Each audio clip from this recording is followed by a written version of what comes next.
அதுல ஒரு பாயிண்ட் கூட, ஒரு இம்மி அளவும் குறையாமல் கர்த்தர் நிறைவேற்றுவதே தேவன் தந்த வாக்குத்தத்தம். அல்லேலூயா. கவனிங்க, ஒரு இம்மி அளவும் குறையாமல் கர்த்தர் என்ன சொன்னாரோ அந்த வாக்குத்தத்தத்தை அப்படியே நிறைவேற்றுவார். அல்லேலூயா. கவனிங்க, தேவனுடைய வாக்குத்தத்தங்கள் அவருடைய பார்வையிலே அது எப்படியா இருக்கிறது? எடுத்து அவர் வாசிப்போம். எபேசியருக்கு எழுதின 2 கொரிந்தியருக்கு எழுதின நிருபம்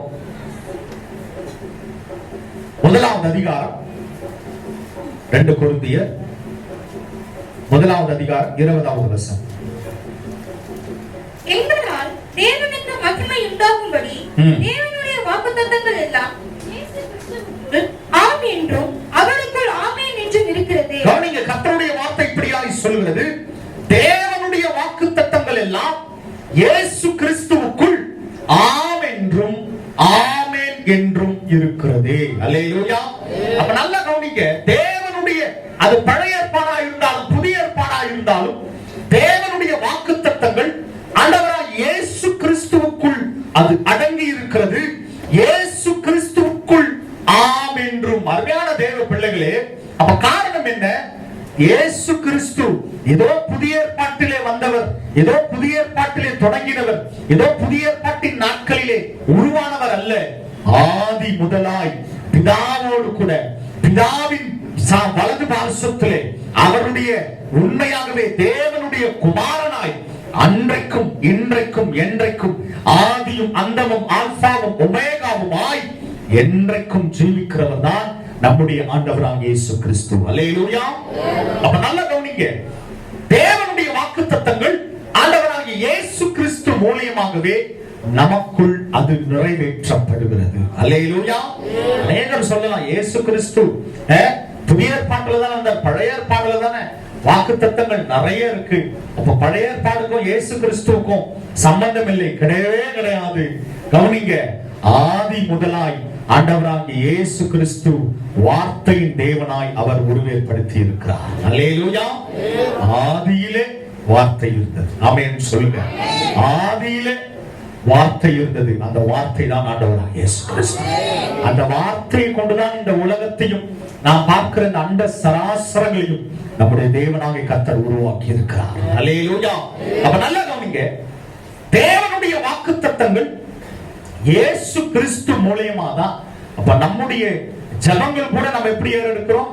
இயேசு கிறிஸ்துவின் மூலமா தான் பிதாவினிடத்திலே அது போகிறதா இருக்கிறது. காரணம், அவரே வழி, அவரே சத்தியம், அவர் தான் ஜீவன். ஆமென் சொல்ல மாட்டீங்களே? அல்லேலூயா.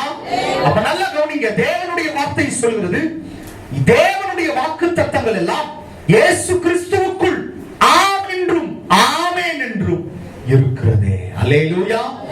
தேவனுடைய வார்த்தையாகிய அந்த தேவனுடைய வாக்குத்தத்தங்கள் நிச்சயமாகவே நம்முடைய வாழ்க்கையிலே கர்த்தர் நிறைவேற்றுவார் என்று விசுவாசிக்கிறீங்க. காரணம், வாக்குத்தத்தம் என்று சொன்னாலே வேதத்திலே ஒரு சிறப்பான ஒரு மனிதர் யாருன்னா ஆபிரகாம் தான். ஆமென் சொல்லுங்க. ஏன்னா வேதத்துல எனக்கு தெரிஞ்ச முதல் வாக்குத்தத்தம், நல்ல ஒரு வல்லமை உள்ள வாக்குத்தத்தம் ஆபிரகாமுக்கு கொடுக்கப்பட்டது. அந்த ஆபிரகாமுக்கும் ஆண்டவராகிய இயேசு கிறிஸ்துவுக்கும் உள்ள தொடர்பு என்ன? ஆபிரகாமின் வாக்குத்தத்தங்கள் எப்படி இயேசுவின் காலத்திலே அது நிறைவேற்றப்பட்டது? எடுத்து அவர் வாசிப்போம். எபிரேயருக்கு எழுதின நிருபம் 11வது அதிகாரம் 9வது வசனம் வாசிப்போம். விசுவாசத்தினாலே அவன் வாக்குத்தத்தம் பண்ணப்பட்ட தேசத்திலே பரதேசியை போல சஞ்சரித்து அந்த வாக்குத்தத்தத்திற்கு உடன் சுதந்திரராகிய ஈசாக்கோடும் யாக்கோபோடும் கூடாரங்களிலே குடியிருந்தான். ஏனெனில் தேவன் தாமே கட்டி உண்டாக்கின அஸ்திபாரங்கள் உள்ள நகரத்துக்கு அவன் காத்திருந்தான். விசுவாசத்தினாலே சாராளும் வாக்குத்தத்தம் பண்ணினவர் உண்மையுள்ளவர் என்றெண்ணி கர்ப்பம் தரிக்க பெலனடைந்து வயது சென்றவராய் இருந்தும் பிள்ளை பெற்றார். கவனிங்க, ஆபிரகாமும் சாராளும் இந்த வார்த்தை சொல்கிறது, விசுவாசத்தினாலே அவன் வாக்குத்தத்தம் பண்ணப்பட்ட தேசத்திலே பரதேசி போல சஞ்சரித்து அந்த வாக்குத்தத்தத்திற்கு உடன் சுதந்திரராகிய ஈசாக்கோடு. அருமையான தேவ பிள்ளைகளே, கவனிங்க, வாக்குத்தத்தத்தின் உடன் வாக்குத்தத்தம் ஆபிரகாமுக்கு கொடுக்கப்பட்டது. ஆனால் அந்த ஆபிரகாமின் உடன் சுதந்திரனாகிய அவருடைய குமாரனாகிய ஈசாக்கின் நாட்களிலே அந்த சுதந்திரங்கள் தொடங்கினது. அப்ப நல்லா கவனிங்க, ஆபிரகாமின் நாட்களிலே ஆபிரகாமுக்கு செய்த வாக்குத்தத்தங்களை கர்த்தர், கவனிங்க, ஈசாக்குடைய நாட்களிலும் அவனை தொடர்ந்து வருகிற அவன் சந்ததியின் நாட்களிலும் அந்த வாக்குத்தத்தங்களை தேவனாகிய கர்த்தர் நிறைவேற்றினார். காரணம், இந்த சாராளும் பாருங்க, ஆபிரகாமுடைய மனைவியாகிய சாராள் விசுவாசத்தினாலே சாராளும் வாக்குத்தத்தம் பண்ணினவர் உண்மை உள்ளவர் என்று எண்ணி. ஆமென் சொல்லுவோமே. கவனிங்க, அன்றைக்கு இருந்த அவர்களுடைய சூழ்நிலைகளையோ, அன்றைக்கு இருந்த அவர்களுடைய காரியங்கள், அவர்களை சுற்றி உள்ள சூழ்நிலைகள், அவருடைய சரீரத்தின் சூழ்நிலைகள் எதையுமே இரண்டு பேரும் கவனிக்கவில்லை, பார்க்கவில்லை. அவங்க விசுவாசித்தது ஒன்றை மாத்திரம், தேவனுடைய வாக்குத்தத்தம். அல்லேலூயா. அருமையான தேவ பிள்ளைகளே, நாமும் இன்றைக்கு தேவன் தருகிற வாக்குத்தத்தங்களை ஏன் விசுவாசிக்க மாட்டோம்? ஏன் அது முழுமனதோடு அதை நம்ப மாட்டோம் தெரியுங்களா? ஏன் என்னுடைய வாழ்க்கையில அது நிறைவேறாமலே இருக்கிறது என்றால், நம் வாக்குத்தத்தம் நம்முடைய வாழ்க்கையிலே சொல்லப்படும் போது நம்மை சுற்றி உள்ள சூழ்நிலைகள் அதற்கு நேர் எதிர்மாறாக கூட இருக்கலாம். ஆமென் சொல்லுங்க. ஒரு பேச்சுக்கு சொல்றேனே, கர்த்தர் உங்களுக்கு மாதத்துல ஒரு வாக்குத்தத்தம், இன்றைக்கு இந்த மாதத்துல என்ன வாக்குத்தத்தம் வராதவங்களுக்கு தெரியாது, வந்தவங்களுக்கு தெரியும். கர்த்தர் சீயோனுக்கு ஆறுதல் செய்வார். அல்லேலூயா. ஆமென் சொல்லுங்க. வராதவங்களுக்கு ஒண்ணும் தெரியாது, வந்தவங்களுக்கு தான் தெரியும். என்ன ஆமென் சோத்திரம். கர்த்தர் சீயோனுக்கு ஆறுதல் செய்வார். அப்ப கவனிங்க, கர்த்தர் சீயோனுக்கு ஆறுதல் செய்வார்னா, ஆறுதலா வீட்டுக்கு போனாதான் தெரியும். ஒரே பிரச்சனையும் ஒரே குழப்பமும் ஒரே விதமான பல விதமான துன்பங்களும் தொல்லைகளும் எங்களுக்கு தான் தெரியும். அப்படி நீங்க நினைக்கலாம், வாக்குத்தத்தம் ரொம்ப நல்லா தான் இருக்குது, ஆனா எங்க வாழ்க்கையில நேர் எதிர்மாறாக இருக்கு அப்படின்னு நீங்க நினைக்கலாம். கவனிங்க, இப்படிதான் ஆபிரகாமுக்கு கர்த்தர் வாக்குத்தத்தம் பண்ணும் போதும் அவனுடைய காரியங்கள், அவனுடைய சூழ்நிலைகள் தேவன் என்ன சொன்னாரோ அதற்கு நேர் எதிர்மாறா. ஆமென் சொல்லுமே. நீ இருக்கிற தேசத்தை விட்டு வேற தேசத்துக்கு போப்பா, அங்க உன்னை ஆசீர்வதிப்பேன் கர்த்தர் சொல்றாரு. ஆனா அந்த தேசம் பார்த்தனா கர்த்தர் சொன்னதுக்கு எதிர்மாறா. கவனிங்க, இந்த காலத்திலே கர்த்தர், நான் உனக்கு வானத்தின் நட்சத்திரத்தை போல உனக்கு நான் பிள்ளைகளை செய்வேன், பிறக்க வைப்பேன் கர்த்தர் சொல்றாரு. ஆனா பார்த்தனா 100 வயசு, இந்த அம்மாவுக்கு 90 வயசு, ஒன்றுமே இல்லை. இந்த வார்த்தை பாருங்க, ஆனபடியால் சரீரம் செத்தவள் என்று எண்ணத்தவன் ஒருவனாலே வானத்தில் உள்ள 12வது வசனம் வாசிக்கமா. ஆனபடியால் சரீரம் செத்தவள் என்று எண்ணத்தவன் ஒருவனாலே வானத்தில் உள்ள பெருக்கமான நட்சத்திரங்களைப் போலவும் கடற்கரையில் உள்ள எண்ணிருந்த மணலைப் போலவும் மிகுந்த ஜனங்கள் பிறந்தார்கள். மிகுந்த ஜனங்கள் பிறந்தார்கள். சத்தமாக ஆமென் சொல்லுவோம். அருமையான தேவ பிள்ளைகளே, கர்த்தர் வாக்குத்தத்தம் பண்ணப்படும் போது, சொல்லும் போது, வாக்குத்தத்தத்தை சொல்லும் போது இதெல்லாம் அவங்களுக்கு கிடையாது. ஆனா வாக்குத்தத்தம் கர்த்தர் சொல்லும் போது நேர் எதிர்மாறா இருக்குது எல்லாமே. கர்த்தரை உன்னை வானத்து நட்சத்திரத்தை போல மாத்துவன்றாரு. ஆனா கிட்டத்தட்ட ஆபிரகாம் 100 வயசு ஆக போகுது. 100 வயசு கிட்டத்தட்ட 90 வயதுல கர்த்தர் வாக்குத்தத்தம் செய்தார். ஒண்ணும் இல்ல, எதுவுமே இல்ல, எல்லா சரீரம் செத்தவர்களா. யாரு? ஆபிரகாமும் சாராளும். அருமையான தேவ பிள்ளைகளே, ஒருவேளை இந்த கால வேளையில, இந்த புதிய மாதத்துல கர்த்தர் உங்களோடு பேசிக் கொண்டிருக்கிறார். கர்த்தருடைய ஆவியானவர் உங்களோடு பேசிக் கொண்டிருக்கிறார். நீங்க கூட நினைக்கலாம், என்னுடைய காரியம் வாக்குத்தத்தம் ரொம்ப அழகா இருக்கு, கேட்கறது நல்லா இருக்கு, அதை நாங்க பார்ப்பதற்கு நல்லா இருக்குது, ஆனா எங்க வாழ்க்கையில எல்லாம் செத்து போன நிலைமையில இருக்குது. ஆபிரகாமை உயிர்ப்பித்தவர் உங்களையும் உங்கள் காரியங்களையும் கர்த்தர் உயிர்ப்பிப்பார். அல்லேலூயா. சரீரம் செத்தவர்களா இருந்தவர்களுக்கு வானத்தின் நட்சத்திரங்களை போல பிள்ளைகளை கர்த்தர் பிறக்க வைத்தார். நல்லா கவனிங்க, உங்க சூழ்நிலைகளோ, உங்களை சுற்றி உள்ள காரியங்களோ உங்களை எதிர்காலத்தை அது தீர்மானிக்காது.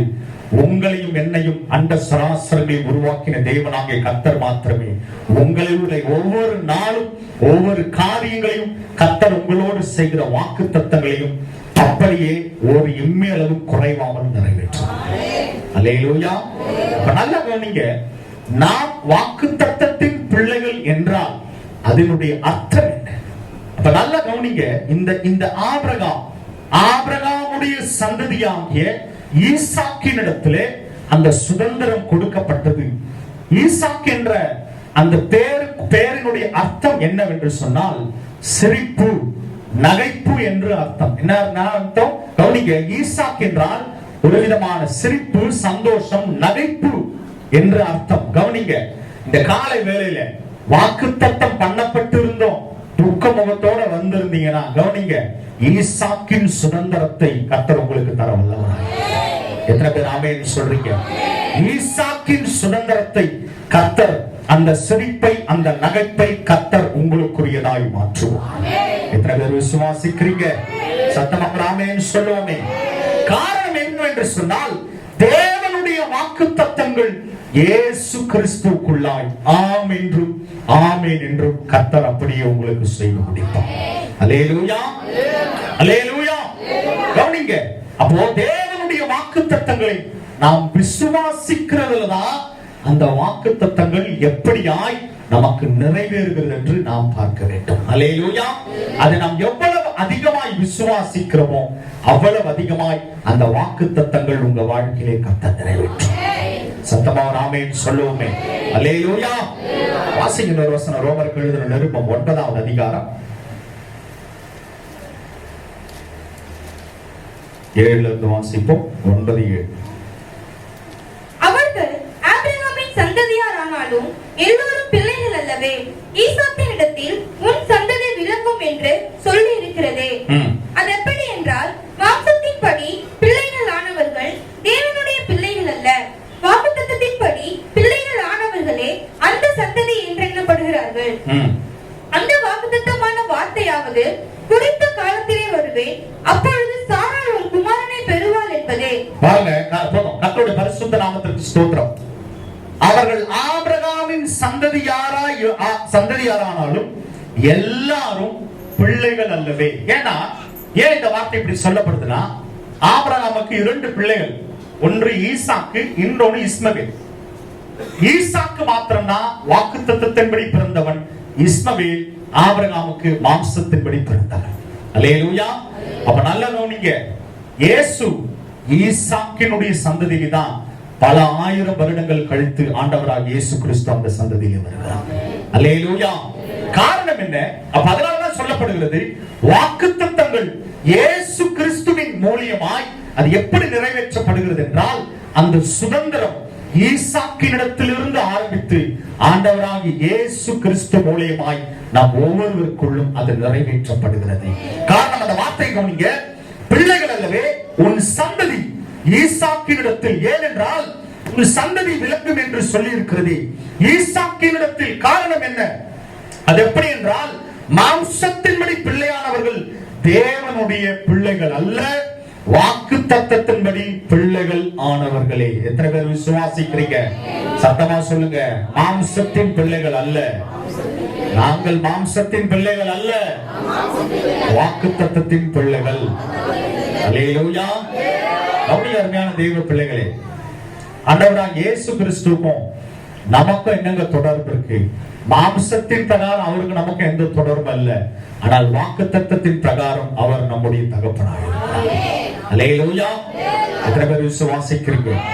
நிச்சயமாகவே. ஏன் கர்த்தருடைய வார்த்தை சொல்லுகிறது போல, ஒவ்வொரு நாளும் உன் சந்ததிகளிடத்திலே என்னுடைய காரியம் விளங்கும் என்று சொல்லப்படலை, உன் சந்ததியின் இடத்திலே. அப்ப ஈசாக்கை குறித்து தேவனுடைய வாக்குத்தத்தம் அன்றைக்கு எப்படி நிறைவேற்றப்பட்டதோ அதே போல கர்த்தர் நம்முடைய வாழ்க்கையிலும் கர்த்தர் உங்களுக்கு சொல்லி இருக்கிற வாக்குத்தத்தங்கள் இன்றைக்கு, ஒருவேளை இன்றைக்கு உங்க சூழ்நிலை மாறி இருக்கலாம், உங்க சூழ்நிலை தலைகீழா இருக்கலாம், சொல்லப்பட்ட வாக்குத்தத்தத்திற்கு எதிர்மாறாய் இருக்கலாம், சொல்லப்பட்ட வாக்குத்தத்தங்கள் நிறைவேறுவதற்கான ஒரு இம்மி அளவும் ஒரு காரியங்கள் கூட, ஒரு சின்ன காரியங்கள் கூட உங்க வாழ்க்கையில இல்லாமல் இருக்கலாம். ஆனாலும் கர்த்தர் சொன்னபடியே 100% அந்த வாக்குத்தத்தத்தை உங்க வாழ்க்கையில் நிறைவேற்றும். அல்லேலூயா. அதை நம்ம எந்த அளவு விசுவாசிக்கிறோமோ அந்த அளவிற்கு கர்த்தர் நம்முடைய வாழ்க்கையிலே அந்த வாக்குத்தத்தங்களை நிறைவேற்றுவார். எத்தனை பேர் விசுவாசிக்கிறீங்க? சத்தமா ஆமென் சொல்லுவோமே. ஏன் இன்னும் தெளிவான ஒரு வார்த்தை சொல்லுகிறது. வாசிங்க, கலாத்தியருக்கு எழுதின நிருபம் 4வது அதிகாரம்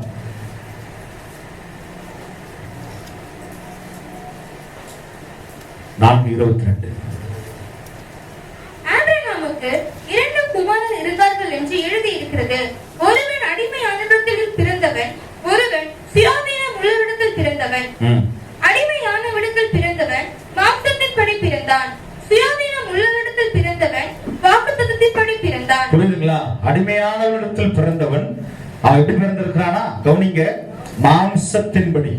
ஆனால் சாராளிடத்திலே பிறந்த சுயாதீனம் உள்ளவனிடத்தில் பிறந்தவன் வாக்குத்தத்தத்தின்படி பிறந்தவன். நிச்சயமாகவே தேவ பிள்ளைகளே, நம்மை கர்த்தர் அழைத்த நோக்கம், நம்மை கர்த்தர் எப்படி அழைத்திருக்கிறார்? மாம்சத்தின் பிரகாரம் அல்ல தேவ பிள்ளைகளே, தேவனுடைய வாக்குத்தத்தத்தின் பிரகாரமே நாம் வாக்குத்தத்தத்தின் பிள்ளைகளாய் கர்த்தர் நம்மை அழைத்திருக்கிறார்.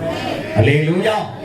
தேவனுடைய வாக்குத்தத்தங்கள் ஆம் என்றும் ஆமென் என்றும் நம்முடைய வாழ்க்கையிலே ஒன்று கூட தவறி போகாமல் கர்த்தர் அதை அப்படியே அவர் நிறைவேற்றவர். அல்லேலூயா. இன்றைக்கு நீங்க ஒருவேளை யோசிக்கலாம், கர்த்தர் வாக்குத்தத்தம் கொடுத்துட்டாரு, ரொம்ப நாள் ஆகுது, ஆனா ஒன்னும் நிறைவேறுமா? ஒண்ணுமே நிறைவேறலையே, கொஞ்சம் கூட நிறைவேறலையே. கவனிங்க, ஆபிரகாமுக்கு சொல்லி கிட்டத்தட்ட 10 வருடங்களுக்கு மேலதான் இந்த வாக்குத்தத்தங்கள் ஆபிரகாமுடைய வாழ்க்கையை நிறைவேறியது. அருமையான தேவ பிள்ளைகளே, அப்ப நாம் இயேசு கிறிஸ்து மூலமாய் அந்த வாக்குத்தத்தங்களை அவருக்குள் நாம் விசுவாசிக்கும் போது இயேசு கிறிஸ்துவின் மூலமாகவே அந்த வாக்குத்தத்தங்களை நாம் பெற வல்லவர்களாக இருக்கிறோம். எத்தனை பேர் விசுவாசிக்கிறீங்க? சத்தமா ஆமென் சொல்லுவோம். காரணம் என்ன? தேவனுடைய வார்த்தை சொல்கிறது.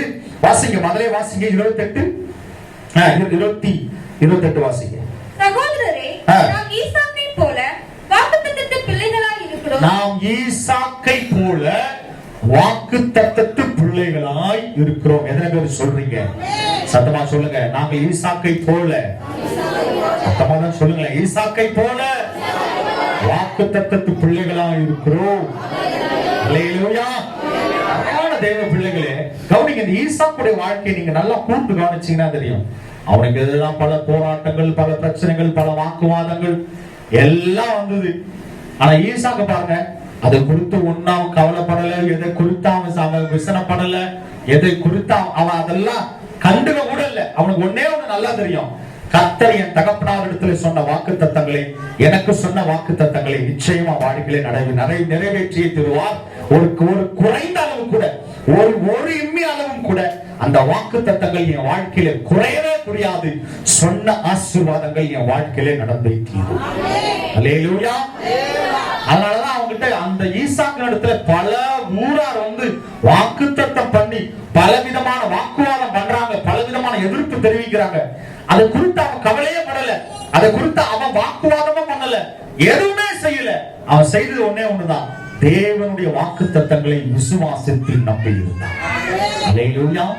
அதனாலதான் சொல்லப்படுது, அப்போஸ்தலனாகிய பவுல் இந்த இடத்தை கலாத்திய சபைக்கு எழுதுகிறார், நாம் ஈசாக்கை போல வாக்குத்தத்தத்து பிள்ளைகளாய் இருக்கிறோம். அல்லேலூயா.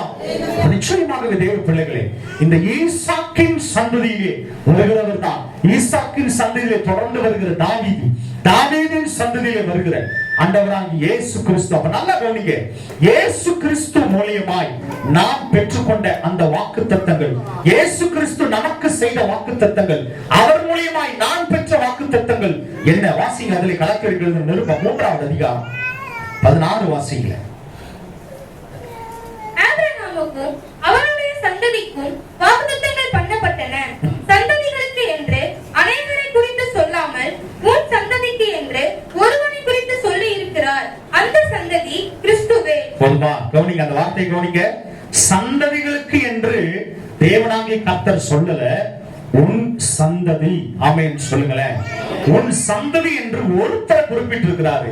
அந்த சந்ததி ஆண்டவராகிய இயேசு கிறிஸ்து. எங்க?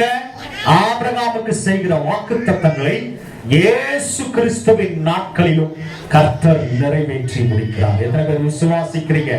சத்தமா ஆமென் சொல்லுவோமே. தேவனுடைய வாக்குத்தத்தங்கள் இயேசு கிறிஸ்து மூலமாய் அது நிறைவேற்றப்படுகிறது. கர்த்தருடைய வாக்குத்தத்தங்கள் நம்முடைய வாழ்க்கையிலே கர்த்தர் அப்படியே ஈசாக்கு நிறைவேற்றினார் என்றால், ஆபிரகாமுக்கு நிறைவேற்றினார் என்றால், தேவன் நம்முடைய வாழ்க்கையிலும் வாக்குத்தத்தங்களை நிறைவேற்ற அவர் வல்லவராக இருக்கிறார். சத்தமா ஆமென் சொல்லுமே. அதுல 26 வாசிங்க. நீங்கள் எல்லோரும் கிறிஸ்து இயேசுவை பற்றும் விசுவாசத்தினால் தேவனுடைய புத்திரராய் இருக்கிறீர்களே. ஏனெனில் உங்களில் கிறிஸ்துவுக்குள்ளாக ஞானஸ்நானம் பெற்றவர்கள் எத்தனை பேரோ யூதன் என்றும் கிரேக்கன் என்றும் இல்லை, அடிமை என்றும் சுயாதீனன் என்றும் இல்லை, ஆண் என்றும் பெண் என்றும் இல்லை, நீங்கள் எல்லோரும் கிறிஸ்து இயேசுவுக்குள் ஒன்றாய் இருக்கிறீர்கள். நீங்கள் கிறிஸ்துவின் உடையவர்களானால் ஆபிரகாமின் சந்ததியாராயும் வாக்குத்தத்தத்தின்படியே சுதந்திரராயும் இருக்கிறீர்கள். அருமையான தேவ பிள்ளைகளே, நாம் கிறிஸ்துவுக்குள் இருக்கிறோம் என்றால் கிறிஸ்துவின் பிள்ளைகளாய் கிறிஸ்துவினுடைய சந்ததியில மாத்திரம் அல்ல, கிறிஸ்துவின் படி சந்ததியாய் அல்ல, நாம் கிறிஸ்துவுக்குள் இருக்கிறோம் என்றால் ஆபிரகாமின் சந்ததியாகவும் நாம் இருக்கிறோம். அல்லேலூயா. தேவனுடைய வார்த்தை சொல்கிறது, நீங்கள் கிறிஸ்துவினுடையவர்களாய் இராமல் ஆபிரகாமின் சந்ததியானார். நீங்கள் கிறிஸ்துவினுடையவர்களானால் ஆபிரகாமின் சந்ததியாரையும் வாக்குத்தத்தம் பண்ணிதன்படியே சுதந்திரராயும் இருக்கிறீர்கள். அல்லேலூயா.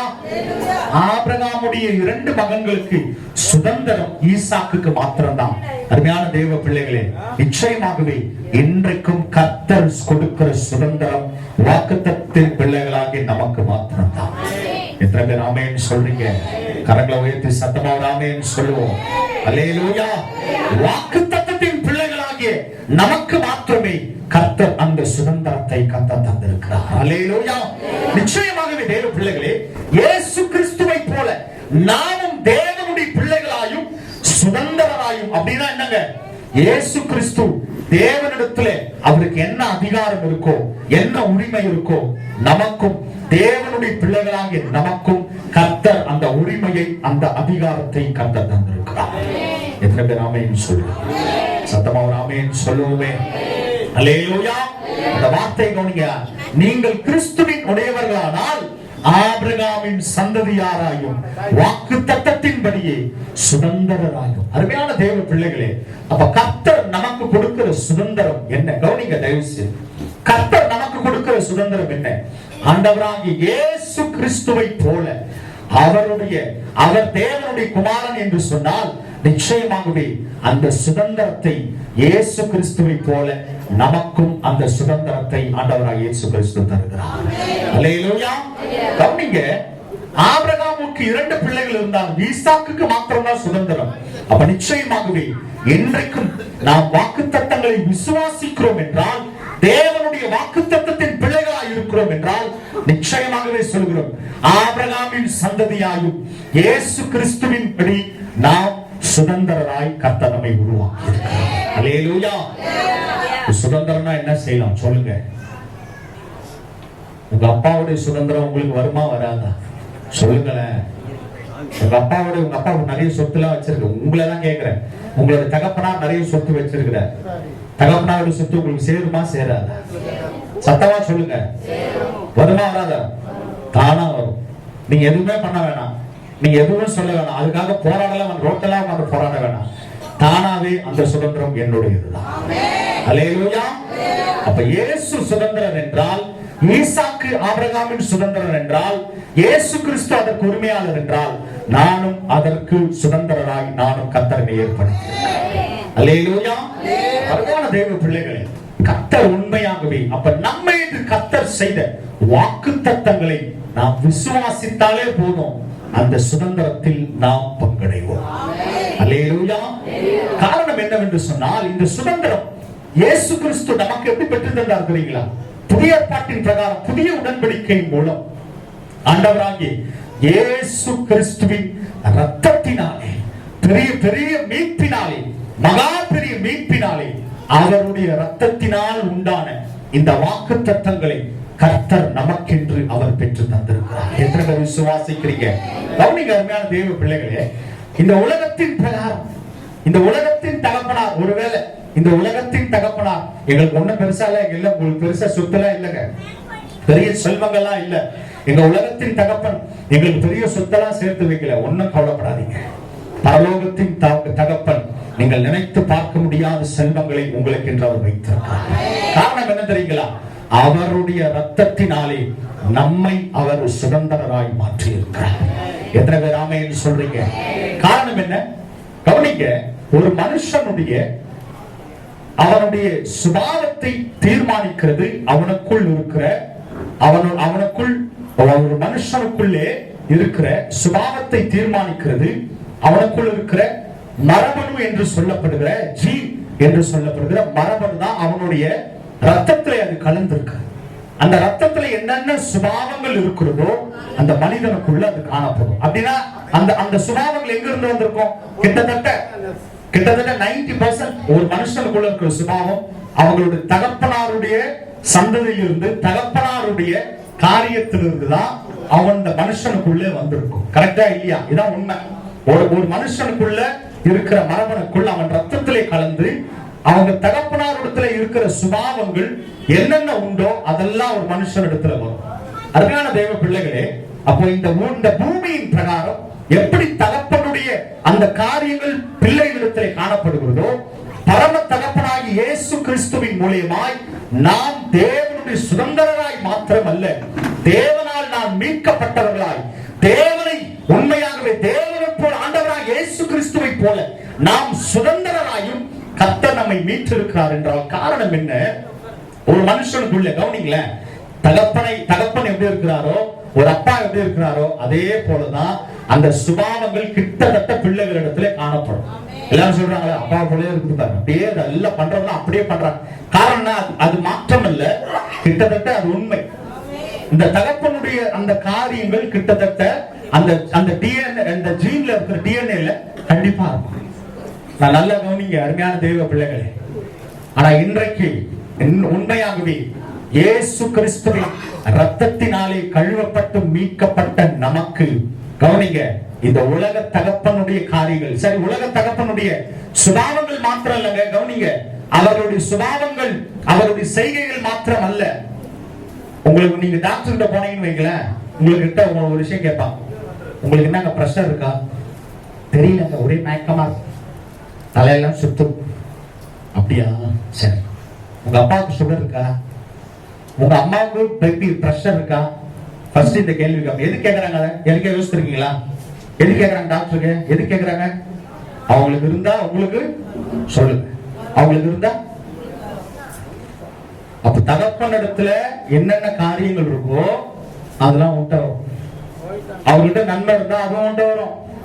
அவர் என்ன சாபத்துல இருக்கிறோ அதுவும் உண்ட வரும். ஆண்டவராகிய இயேசு கிறிஸ்துவின் ரத்தம் நமக்குள்ளே உங்களுக்குள்ள இருக்கிறதுனா, இயேசு கிறிஸ்துவின் ரத்தம் நம்மை கழுவி நம்மை மீட்டிருக்கிறது என்றால், இயேசுக்குள்ள இருக்கிற சுபாவமும் இன்றைக்கு எனக்குள்ளே வந்திருக்கிறது. எத்தனை பேர் விசுவாசிக்கிறீங்க? சத்தமா ஒரு ஆமென் சொல்லுங்களேன். அல்லேலூயா. இப்ப நம்ம ரத்தத்தெல்லாம் கர்த்தர் மாற்றி இருக்கிறார். அதாவது பழைய சுபாவங்கள், உங்க பழைய காரியங்கள், அதை நீங்க யோசித்து பாருங்க. கவனிக்க தயவு செய்து. உங்க பழைய நிலைமையில நீங்க ரட்சிக்கப்படுவதற்கு முன்பாக உங்க பழைய நிலைமைகள், உங்க பழைய காரியங்கள், உங்க பழைய வாழ்க்கை இதெல்லாம் எப்படி இருந்தது? இன்னைக்கு உங்க சுபாவம் ஏன் மாற்றப்பட்டது? காரணம் இயேசுவின் ரத்தம் உங்களுக்குள்ளே வந்தது. எத்தனை பேர் ஆமென் சொல்றாங்க? அப்ப என்ன சொல்லுங்க, உள்ள ரத்தம் மாறிடுச்சு. எல்லாருக்கும் ஒரே ரத்தமா? ஒரு மனிதனுடைய ரத்தத்தை ஒரு மனுஷனுக்கு செலுத்த முடியாது. கரெக்டா? அது செய்ய முடியாது. செலுத்தினா என்ன ஆகும் சொல்லுங்களேன்? ஒரு மனிதனோட ரத்தத்தை ஒரு மனுஷனுக்கு செலுத்தினா என்ன ஆகும்? மறைச்சிருவோம். அந்த ரத்தம் அவங்களுக்கு ஈக்குவலா இருக்கணும். அந்த பிளட்ல எதுவும் நோய் இருக்கக்கூடாது, எந்த பிரச்சனையா இருக்கக்கூடாது. இல்லாம இருந்தாதான் இந்த ரத்தம் அவர்களுக்குள்ள செயல்படும், அவங்களுக்குள்ள உயிரை உண்டாக்கும். ஆனால் ஆண்டவராகிய இயேசு கிறிஸ்துவின் ரத்தம் 2000 வருடங்களாய் எல்லா மனிதர்களுக்குள்ளும் அந்த ரட்சிப்பை, மீட்பை, பலத்தை, கிருபையை, மீட்பை, மரித்தோரை அது உயிர்ப்பிக்கிறது. இன்றைக்கும் பலன் அடைந்து கொண்டே இருக்கிறது. எத்தனை பேர் விசுவாசிக்கிறீங்க? வாசிக்க ஒரு வசனத்தை எடுத்து அவர் வாசிக்கலாம். எபிரேயருக்கு எழுதின நிருபம் 9வது அதிகாரம் 14வது வசனம்.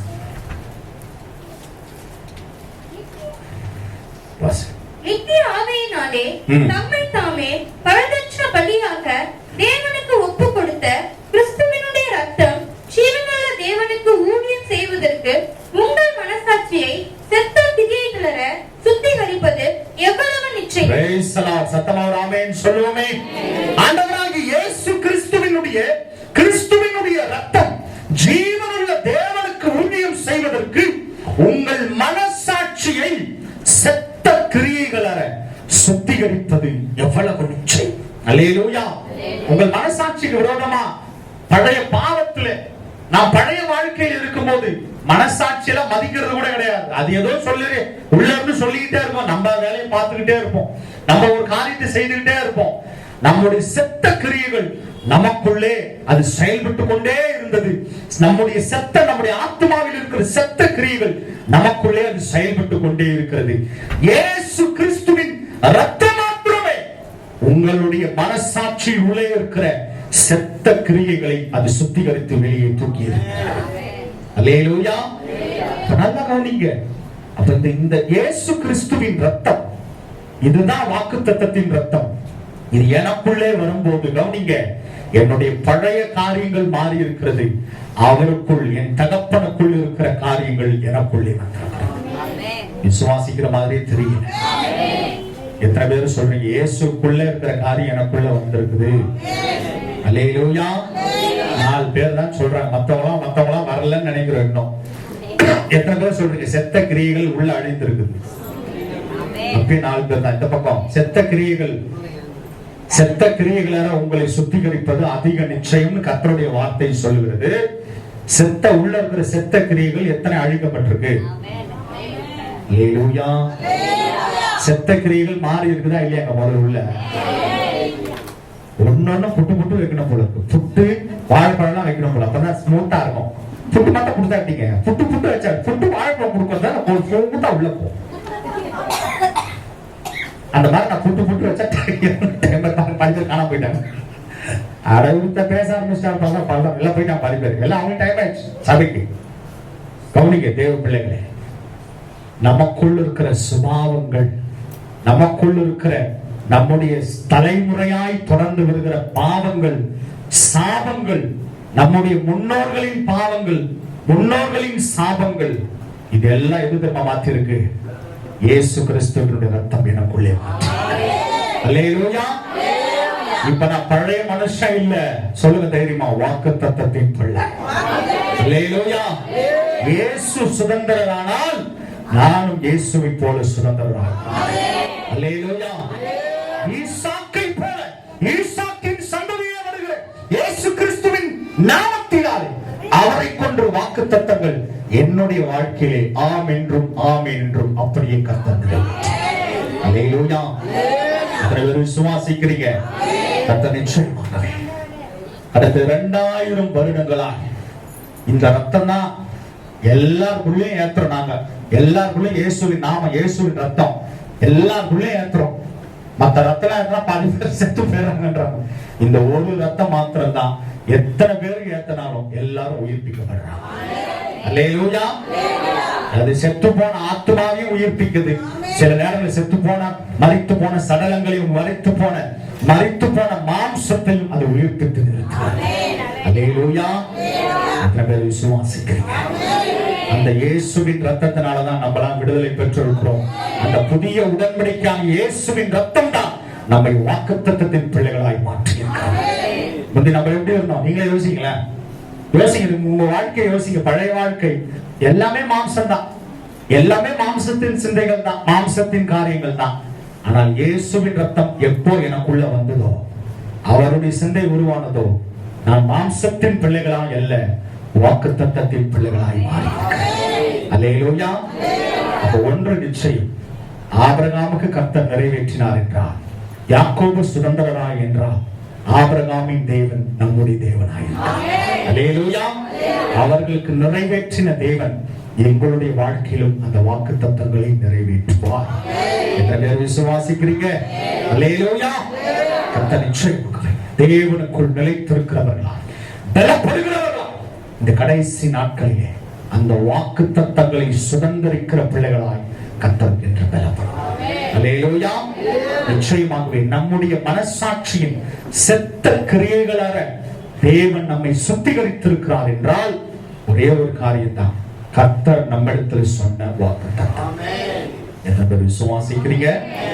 இந்த வாக்குத்தத்தம் ஒருவேளை இன்னைக்கு உங்க வாழ்க்கையில நிறைவேறாமல் இருக்கலாம், நடக்காம இருக்கலாம். ஆனா நிச்சயமா சொல்றேன், 100% அந்த வாக்குத்தத்தங்கள் உங்க வாழ்க்கையிலே நிறைவேறும்.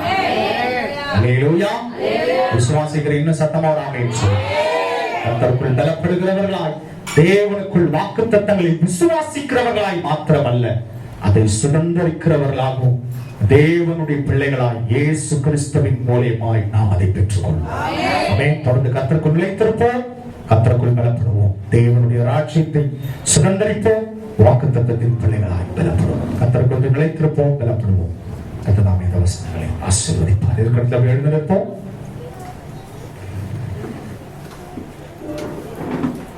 இறுதியாக ஒரு பாடலை பாடுவோம்.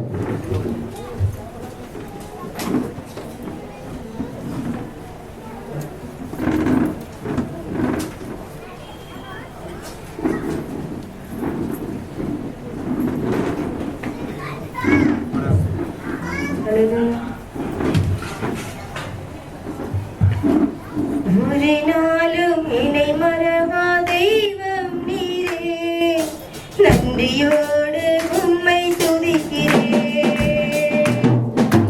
ஒரு நாளும் இணை மறவா தெய்வம் நீரே, நன்றியோடு உம்மை துதிக்கிறேன். நன்றி இயேசுவே,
கரங்களை போட்டு ஜெபிப்போம். நன்றி தகப்பனே, நன்றி அப்பா, ஸ்தோத்திரப்பா. அன்பும் இரக்கமும் நிறைந்த எங்கள் நல்ல பிதாவே, இயேசு கிறிஸ்துவின் நாமத்தினாலே உம்மிடத்தில் வருகிறோம். பரிசுத்த ஆவியானவரே, உம்மை துதிக்கிறோம், வாழ்த்துகிறோம், வணங்குகிறோம், மகிமைப்படுத்துகிறோம், உயர்த்துகிறோம். ஆண்டவரே ஸ்தோத்திரம். ஆசீர்வதிக்கப்பட்ட இந்த பரிசுத்த ஓய்வு நாளின் காலை வேளைக்காக நன்றி. விசேஷமாய் நாங்கள் அடியார்கள் ஒன்று கூடி சேர்ந்து உம்முடைய நாமத்தை துதிக்க ஆராதிக்க தந்த பெரிதான கிருபைகளுக்காக, தயவிற்காக, இரக்கத்திற்காய் நன்றி அப்பா, ஸ்தோத்திரம். ஏசப்பா, சொல்லப்பட்ட வார்த்தையின் பிரகாரம் நாங்கள் வாக்குத்தத்தத்தின் பிள்ளைகளாய், மாம்சத்தின் பிள்ளைகளாய் அல்ல, தேவனீர் எங்களை வாக்குத்தத்தத்தின் பிள்ளைகளாய், இயேசு கிறிஸ்துவை போல சுதந்திரமாய், ஆபிரகாமின் சந்ததியாய் கர்த்தர் எங்களை மாற்றி இருக்கிறீரே, நன்றி அப்பா. இயேசு கிறிஸ்துவின் அந்த உடன்படிக்கையின் ரத்தம் எங்களை பலப்படுத்தி வாக்குத்தத்தத்தின் பிள்ளைகளாய், மாம்சத்தின் கிரியைகளில் இருந்து செத்த கிரியைகள், எங்கள் மனசாட்சியின் செத்த கிரியைகள் எங்களை சுத்திகரித்ததே, எங்களை பலப்படுத்தினதே.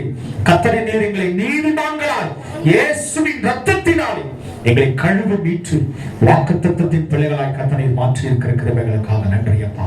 கேட்ட வார்த்தைகள் ஒவ்வொன்றும் பிள்ளைகளுடைய இருதயத்திலே ஆம் என்றும் ஆமேன் என்றும் அப்படியே இந்த வாக்குத்தத்தங்கள் ஒவ்வொரு பிள்ளைகளுக்கு கர்த்தரை தந்திருக்கிற வாக்குத்தத்தங்களை கர்த்தர் 100% கர்த்தரை செய்து முடிக்க போகிற கிருபைகளுக்காக நன்றி அப்பா. சரிப்பா, உடைய கருத்துல முற்றிலுமாய் தாழ்த்துகிறோம். வந்திருக்கிற ஒவ்வொரு வயதான தாய்மார்கள், தகப்பன்மார்களுக்காக ஜெபிக்கிறோம். அவருடைய பலவீனத்தில் பலம் பரிபூர்ணமாய் விளங்க கர்த்தர் உதவி செய்ய, பலப்படுத்துக. இம்மட்டுமாய் நடத்தின எபினேசர் இதையும் தாங்கி நடத்துக. ஒவ்வொரு குடும்பத்தினருக்காக, கணவன் மனைவி பிள்ளைகளுக்காக ஜெபிக்கிறோம். கைது செய்கிற ஒவ்வொரு வேலைகள், பிரயாசங்களை கர்த்தரை 1000 மடங்காய் ஆசீர்வதிங்க, பலப்படுத்துக. ஒவ்வொரு வாலிப பிள்ளைகள், வாலிப பெண்கள், சிறு பிள்ளைகளுக்காக ஜெபிக்கிறோம். கர்த்தருடைய ஒவ்வொரு பிள்ளைகளோடு இருக்கட்டும். விசேஷமாய் கிளை சபைகளுக்காக ஜெபிக்கிறோம். நடத்தப்படுகிற எல்லா ஆராதனைகளும் எங்கள் தேவனாகிய கர்த்தர் நீரே தலைவராயிருந்து நீரே தலைமையேற்ற எல்லாவற்றையும் நடத்துங்க. இது மாலை செஞ்சலில் தொடங்கப்படுகிற எல்லா ஊழியர்களுக்காக ஜெபிக்கிறோம். கர்த்தருடைய கரம் அடியார்களோடு இருந்து கர்த்தரை பலப்படுத்தி நடத்துங்க. ஏசப்பா, ஊழியர் சென்றிருக்கிற ஒவ்வொரு பிள்ளைகளையும் கர்த்தருடைய கரம், கர்த்தருடைய பலத்த கரம் அவர்களை பாதுகாத்து, ஏசப்பா செய்கிற ஒவ்வொரு இடத்திலும் கர்த்தருடைய பலத்த கரம் அவர்களை பாதுகாத்துக் கொள்ளட்டும், பலப்படுத்தட்டும். இப்பட்டுமாய் நடத்தின எபினேசர் இனியும் தாங்கி நடத்துங்க. இந்த புதிய மாதத்திலே புதிய கிருபைகள், புதிய ஆசீர்வாதங்கள், புதிய நன்மைகளோடு கர்த்தருக்குள் நிலைத்திருக்க பலப்பட கர்த்தர் உதவி செய்ய. ஏசப்பா, வருகிற வாரம் முழுவதுமா உடைய கிருபை, சமூக பிரசனம், அபிஷேக வல்லமை தெரியாமல் காத்து வழி நடத்தட்டும். இந்த மாதத்தின் ஏசப்பா அன்பின் விருந்தியை ஏசப்பா தந்திருக்கிற ஒவ்வொரு ஏசப்பா அருமையான பெசி சகோதரிக்காக, அவருடைய ஐயாவுக்காக, பிள்ளைகளுக்காக, ஏசப்பா அவர்களுடைய சந்ததிகளுக்கு கர்த்தரை ஆசீர்வதித்து பலப்படுத்த வேண்டுமாய் ஜெபிக்கிறோம். இந்த கரத்தில் எங்களை முற்றிலுமாய் தாழ்த்துகிறோம். உங்களுடைய கிருபை, தயவு, இரக்கம் ஒவ்வொரு பிள்ளைகள் மீது இருக்கட்டும். தொடர்ந்து ஆசீர்வதிங்க, தொடர்ந்து பலப்படுத்துங்க. மேலான நன்மைகள், கிருபைகள் தொடரட்டும். ஆசீர்வதி இயேசுவின் நாமத்தில் பிதாவே, ஆமென். எல்லாரும் சேர்ந்து சொல்லுவோம், என் ஆத்துமாவே கர்த்தரை ஸ்தோத்திரி, என் முழு உள்ளமே அவருடைய பரிசுத்த நாமத்தை ஸ்தோத்திரி, என் ஆத்துமாவே கர்த்தரை ஸ்தோத்திரி, அவர் செய்த சகல உபகாரங்களில் மறவாதே. ஆமென். நம்முடைய கர்த்தராகிய இயேசு கிறிஸ்துவினுடைய கிருபையும், பிதாவாகிய தேவனுடைய அன்பும், பரிசுத்த ஆவியானவருடைய அன்பும் ஐக்கியமும் இன்றைக்கும் என்றைக்கும் சதா காலங்களிலும் நம்மோடு இருப்பதாக. ஆமென். அல்லேலூயா, அல்லேலூயா, அல்லேலூயா. அப்புறம் ஒரு மாசத்துக்கு ஒரு வாழ்த்துக்கள். எல்லாருக்கும் ஸ்தோத்திரம், எல்லாருக்கும் ஸ்தோத்திரம்.